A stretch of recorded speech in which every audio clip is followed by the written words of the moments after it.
नमस्कार, मैं अनामिका स्वागत करती हूँ आप सबका YouTube चैनल संसार हिंदी साहित्यिका में। यदि आप हिंदी किताबें पढ़ना पसंद करते हैं, हिंदी साहित्य में आपका लगाव है, तो ये चैनल आपके लिए ही है। आज मैं एक कहानी का सारांश लेकर आई हूँ। कौन सी कहानी है, इसके बारे में बात करने से पहले मैं आपसे कुछ और बात करना चाहती हूँ।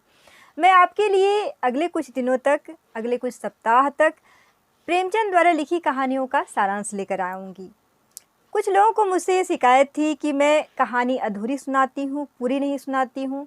इसका कारण भी मैं एक वीडियो में आपको बताऊंगी, लेकिन फ़िलहाल मैं आज की वीडियो के बारे में बात कर रही हूँ कि प्रेमचंद की कहानियों की श्रृंखला मैं आपके लिए लेकर आऊँगी। प्रेमचंद की कहानियाँ कमाल की होती हैं, जो हम सब के दिलों को छू लेती हैं। उम्मीद है कि आपको मेरा ये प्रयास अच्छा लगेगा, आपको पसंद आएगा। इस प्रयास के बारे में कमेंट बॉक्स में लिख कर के मुझे ज़रूर बताइएगा। आज जिस कहानी का सारांश मैं लेकर आई हूँ, उस कहानी का नाम है कौशल। ये कहानी बहुत ही प्यारी है और बहुत ही मज़ेदार भी है। ये कहानी एक दंपत्ति की है, पंडित बलराम और उनकी पत्नी माया की। पंडित जी की पत्नी माया उनसे काफ़ी समय से एक हार की मांग कर रही थी, लेकिन हर बार पंडित जी टाल देते थे। वे उन्हें सीधे सीधे नहीं कह पाते थे कि उनके पास हार खरीदने के लिए पैसे नहीं हैं। वे कहते कि देखो, हार खरीदोगी तो चोरी का डर होगा, बेकार में मुसीबत क्यों मोल ली जाए। पंडित जी की पत्नी बहुत ही सीधी सादी और भोली सी थी, उनकी बातों में आ जाती थी। लेकिन जब वो दूसरी महिलाओं को हार पहने हुए, गहनों से सजे हुए देखती तो उसका मन ललचा जाता। फिर वो सोचती कि पंडित जी थोड़ी सी मेहनत करते तो उसके लिए भी हार जरूर खरीद सकते थे। लेकिन पंडित जी ज़्यादा आलस होने के कारण मेहनत करने का जोखिम उठाना नहीं चाहते थे। उन्हें तो थोड़ा परिश्रम करना, सोना, खाना यही ज़्यादा पसंद था। एक दिन की बात है, वे पाठशाला से बच्चों को पढ़ाकर घर आते हैं तो वे देखते हैं कि उनकी पत्नी बहुत ही सुंदर सा हार पहने हुए हैं। वे आश्चर्य से पूछते हैं कि तुम्हारे गले में इतना सुंदर सा हार कहाँ से आया। वो मुस्कुरा कर कहती है कि पड़ोसन से मांग के लाई है, और इस हार को बहुत ही ध्यान से देखिए, मुझे ऐसा ही हार लेकर दीजिएगा। पंडित जी कहते हैं कि तुम किसी दूसरे का हार क्यों ले आई हो, कहीं चोरी हो गई तो बेकार में बदनामी होगी, यहाँ तक कि हमें दंड भी देना पड़ेगा। जाओ इसे वापस कर दो। लेकिन पत्नी किसी भी हालत में मानने वाली नहीं थी। वो कहती है कि सभी महिलाएं हार पहनती हैं तो मैं क्यों नहीं पहनूंगी। तो पंडित जी कहते हैं कि सभी लोग कुएं में कूदेंगे तो क्या तुम भी कूदोगी।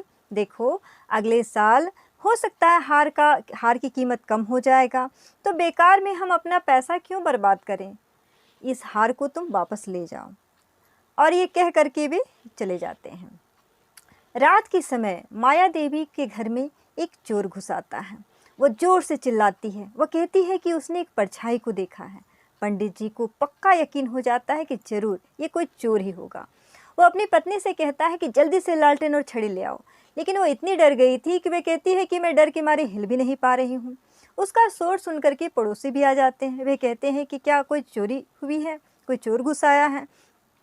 तो माया कहती है नहीं, लेकिन मैंने छत से उतरते हुए किसी को देखा और वो बाहर की ओर निकला मेरे बिस्तर से होते हुए। मैंने उसकी परछाई देखी है। अचानक उसे ख्याल आता है कि उसका हार कहाँ है। वो देखती है कि हार गायब हो चुका है। हे भगवान, वो अपना सिर पीट लेती है। पंडित जी को भी बहुत गुस्सा आता है। वे कहते हैं कि तुम हार पहनकर ही सो गई थी क्या, कम से कम हार को तो उतार लेती। तो पत्नी कहती है कि मुझे क्या पता था कि इतनी बड़ी मुसीबत आने वाली है। अब बेचारे पंडित जी क्या करें, वे भी सोच में पड़ जाते हैं कि इस हार को लाया कहाँ से जाए। पंडित जी ने कहा, मैंने तुझे समझाया था कि इतना कीमती हार घर में मत लाओ, ये मुसीबत ही लाती है। देखो, चोरी हो गई ना। घर का सारा सामान सुरक्षित था, केवल हार की चोरी हुई थी। पंडित जी का गुस्सा 7वें आसमान पर था। इस पर हार पूरे 20 तोले का था। अब बेचारे पंडित जी क्या कर सकते थे। उन्होंने कहा, चोरी तो हुई है, अब हार के बदले ऐसा ही हार तो देना ही पड़ेगा। माया ने कहा कि इतने पैसे तुम कहाँ से लाओगी, इसका इंतजाम कैसे होगा। तो पंडित जी ने कहा, हार चोरी हुई है तो किसी तरह से तो देना ही पड़ेगा, पैसे का इंतजाम तो करना ही पड़ेगा। माया भी बहुत दुखी थी।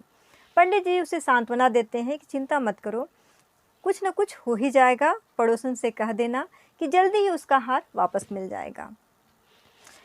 पंडित जी हार को पाने के लिए दिन रात मेहनत करने लगे। वे अपनी विद्या से धन कमाने लगे। सुबह वो बच्चों को पढ़ाते, फिर श्रीमद् भागवत कथा कहते, उसके बाद वे लोगों की कुंडलियाँ भी देखा करते। उनकी मेहनत रंग लाई। 6 महीने होते होते उन्होंने इतना पैसा कमा लिया था कि वो उसी तरह का हार खरीद सकते थे। वे बाजार गए और हूबहू वही हार लेकर आए जो चोरी हो गई थी। माया देख करके बहुत खुश हो गई, क्योंकि वो वैसा ही हार था। वो कहती है कि पंडित जी गुस्से में लाए हो क्या? तो पंडित जी कहते हैं, नहीं, इसमें गुस्से की क्या बात है, अब हार चोरी हो गई थी, उधार था, देना तो पड़ेगा ही।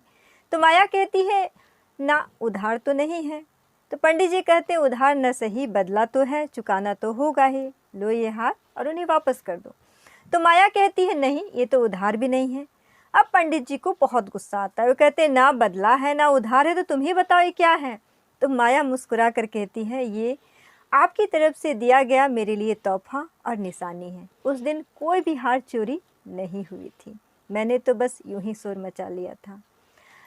पंडित जी आश्चर्य में पड़ गए।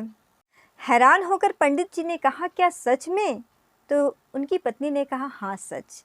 तो पंडित जी ने कहा, तुम मेरा कौशल देखना चाहती थी, लेकिन तुम्हें पता है इसके लिए मुझे कितनी बड़ी कीमत चुकानी पड़ी, मुझे अपनी स्वतंत्रता भी खोनी पड़ी। पंडित जी हैरान थे और माया देवी खुश थी, और कहानी यहीं पर समाप्त हो जाती है।